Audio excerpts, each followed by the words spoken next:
What we have done so far is to find out the effect of a change in demand or a change in supply.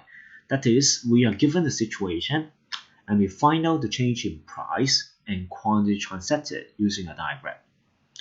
This question is just the opposite. It has given you the change in price and quantity transacted, and it asks you which of the following can explain the change. For this kind of question, what we will do first of all is to find out the relationship between the changes in price and quantity transacted and the change in demand and supply.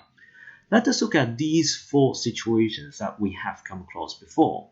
The first situation is that the demand increases. If demand increases, then obviously we have a larger price and a larger quantity transacted. Similarly, we can do the same for demand decreases and find out the change in price and quantity transacted. Third, we have an increase in supply. Lastly, we have a decrease in supply. So let us look at the result here. So the first observation you can see is that when demand changes, both price and quantity transacted would change in the same direction. However, when supply changes, you can see that when price decreases, quantity transacted increases. When price increases, quantity transacted decreases. They will change in opposite direction.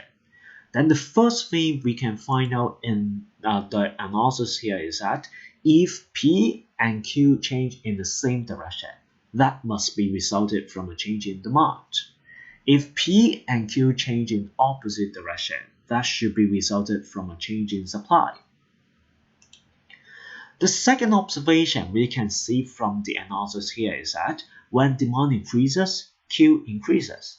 When demand decreases, Q decreases. When supply becomes larger, Q also larger.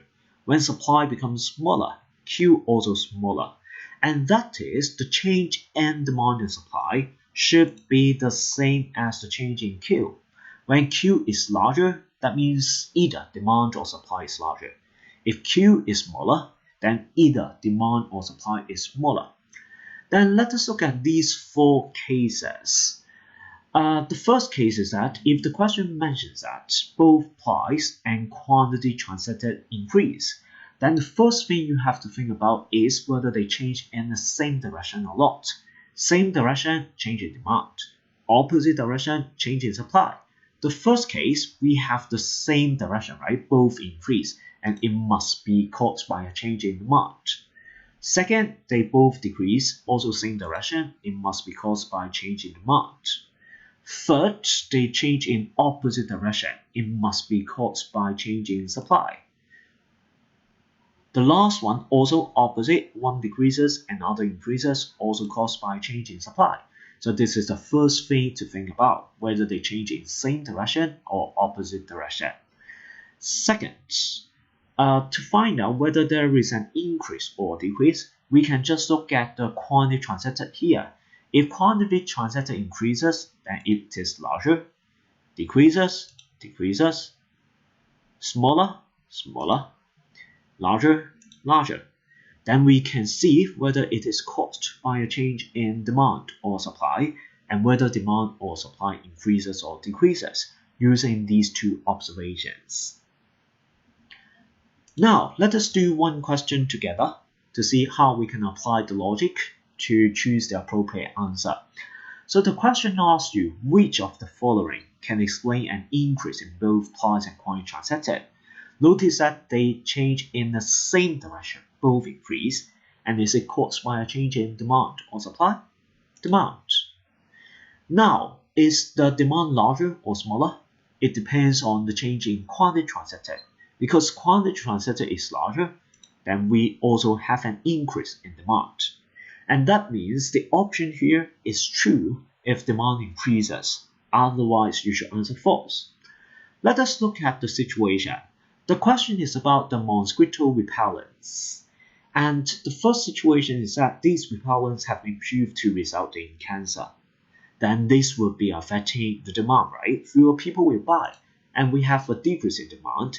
But because we want an increase in demand so that we can explain this, and that's why the answer is false. Second, more diseases are transmitted by mosquitoes. Then in this case, more people will buy the mosquito repellents, and it is correct because demand increases. Third, more sellers produce mosquito repellents. This is about the sellers, and we have an increase in supply. So fourth, there is a longer than usual summer, and that means there should be a longer period that we need the mosquito repellents, and more people will buy the mosquito repellents, and this is an increase in demand. An increase in demand is something we want, and that's why we should answer true. After the first example, can you do second and third question by yourself, either on your notes or on a piece of paper?